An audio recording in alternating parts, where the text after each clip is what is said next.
প্রিয় শিক্ষার্থী, আজকের অনলাইন ক্লাসে তোমাদের স্বাগতম। আজ তোমাদের জন্য রয়েছে নবম ও দশম শ্রেণীর গণিত বিষয়ের সপ্তম অধ্যায় ব্যবহারিক জ্যামিতি।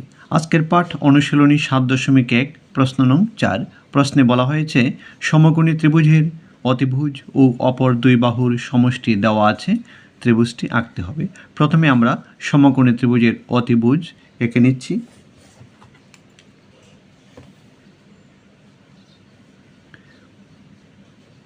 মনে করি সমকোণী ত্রিভুজের অতিভুজ হচ্ছে এ,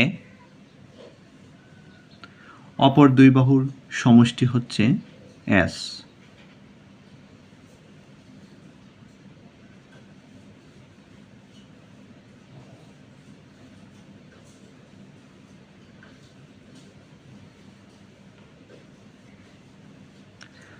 ত্রিভুজটি আঁকতে হবে। অঙ্কন, প্রথমে আমরা যে কোনো একটি রশ্মি নিয়ে নিচ্ছি।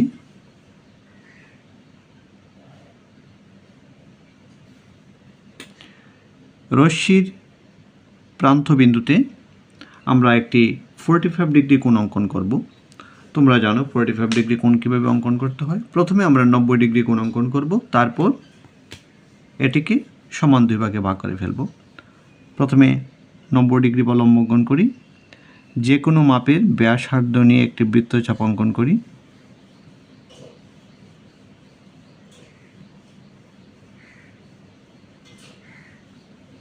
একই মাপের ব্যাসার্ধ নিয়ে আমরা এখানে বসিয়ে আরেকটি বৃত্তচাপ অঙ্কন করব।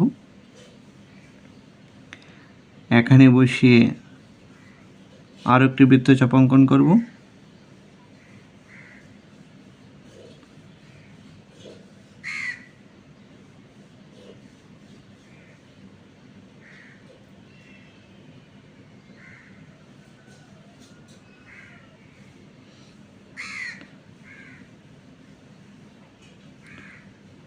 উপর দিকে আরেকটি বৃত্তচাপ।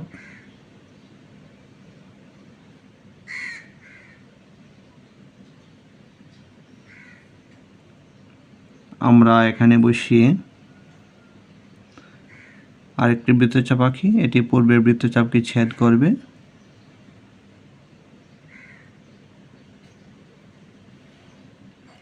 ছেদ করেছে। এই ছেদবিন্দু আর এই প্রান্তবিন্দু যোগ করলে আমরা সমকোণ পেয়ে যাব 90 ডিগ্রি কোণ।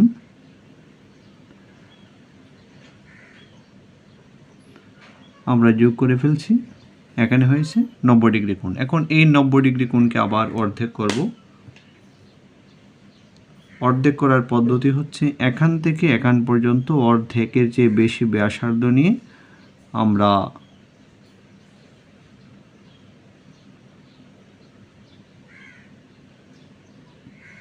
বৃত্তচাপ অঙ্কন করব। এদিকে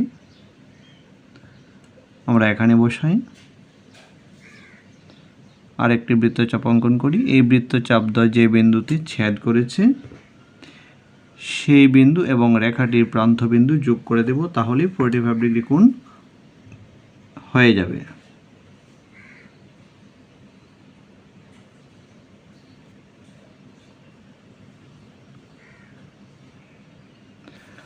আমরা 45 ডিগ্রি কোণ অঙ্কন করে ফেলেছি।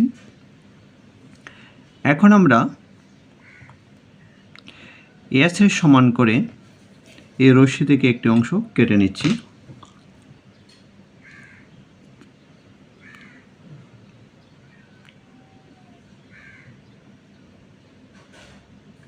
এস এর সমান করে রশ্মি থেকে আমরা এস অংশটুকু কেটে নিচ্ছি।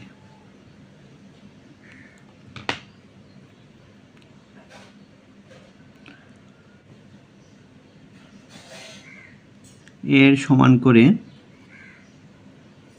এখানে বসিয়ে একটি বৃত্তচাপ অঙ্কন করব। বৃত্তচাপটি এই রশ্মিকে দুটি জায়গায় ছেদ করেছে। ছেদবিন্দুগুলো আমরা চিহ্নিত করি। এই ছেদবিন্দুগুলি এই বিন্দুর সাথে স্কেল দিয়ে যুক্ত করে দিচ্ছি।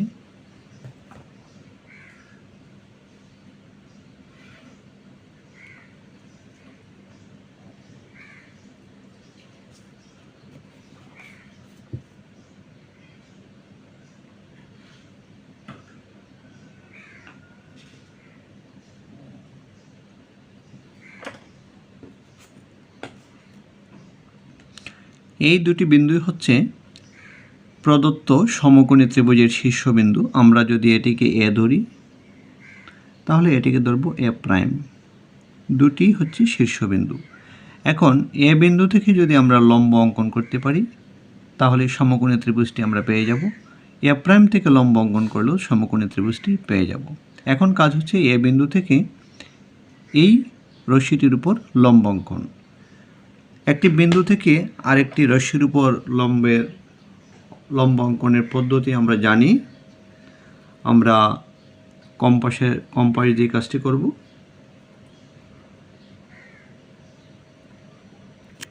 লম্ব অঙ্কনের পদ্ধতিটি হচ্ছে কম্পাসের কাঁটাটি এ বিন্দুতে বসাবো, এই রশ্মি পর্যন্ত টেনে নিয়ে আসব, তারপর আরেকটু বেশি করে বাড়িয়ে দেব যাতে বৃত্তচাপটি অঙ্কন করা যায়।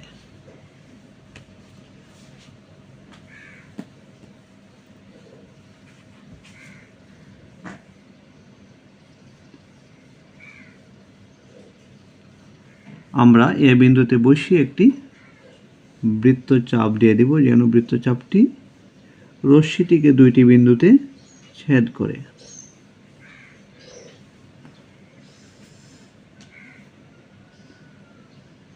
আমরা দেখেছি রশ্মিটিকে এই দুইটি বিন্দুতে ছেদ করেছে।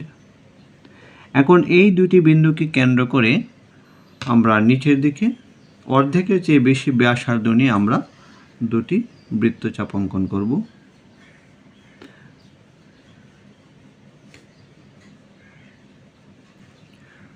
অর্ধেকের চেয়ে বেশি ব্যাসার্ধ, অর্ধেক থেকে বেশি আছে। আমরা নিচের দিকে একটি বৃত্তচাপ অঙ্কন করি।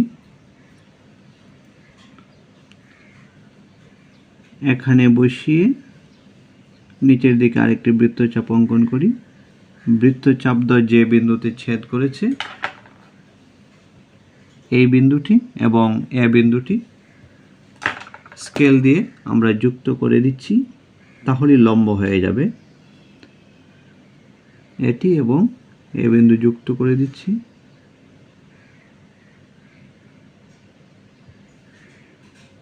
আমরা রশ্মি পর্যন্ত নিয়ে আসব। মনে করি এটি বি বিন্দুতে ছেদ করেছে, তাহলে এবি হচ্ছে লম্ব। আবার ঠিক অনুরূপভাবে এ প্রাইম থেকে অনুরূপভাবে আমরা আরেকটি লম্ব অঙ্কন করব। আমরা এ প্রাইম বিন্দুতে বসিয়ে কম্পাসের কাঁটাটি টেনে এই রশ্মি থেকে একটু বেশি করে ব্যাসার্ধ নেব।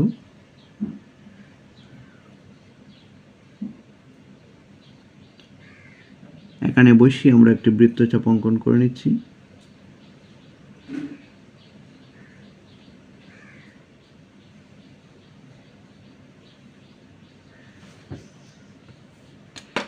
এই বৃত্তচাপটি রশ্মিটিকে এই দুটি বিন্দুতে ছেদ করেছে। ঠিক আগের মতো আমরা এই দুটি বিন্দুর মাঝামাঝি দূরত্বের অর্ধেকের চেয়ে বেশি ব্যাসার্ধ নিয়ে আমরা নিচের দিকে দুইটি বৃত্তচাপ অঙ্কন করব। আমরা অর্ধেকের চেয়ে বেশি নিয়েছি। এখন নিচের দিকে একটি বৃত্তচাপ অঙ্কন করলাম, আবার এখানে বসিয়ে নিচের দিকে আরেকটি বৃত্তচাপ অঙ্কন করলাম। এই বৃত্তচাপ দ্বয় যে বিন্দুতে ছেদ করেছে সেই বিন্দুটি এবং এ প্রাইম যোগ করে দেব।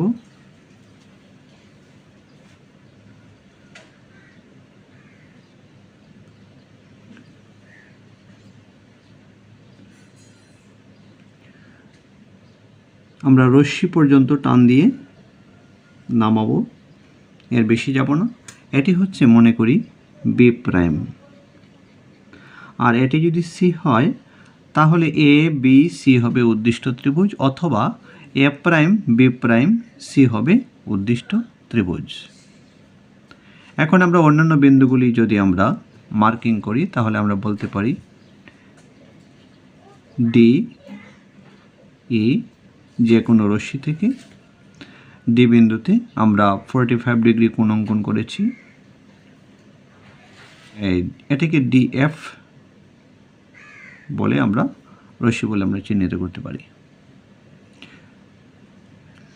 তাহলে এ বি সি সমকোণী ত্রিভুজটি হবে উদ্দিষ্ট সমকোণী ত্রিভুজ, অথবা এ প্রাইম বি প্রাইম সি হবে উদ্দিষ্ট সমকোণী ত্রিভুজ।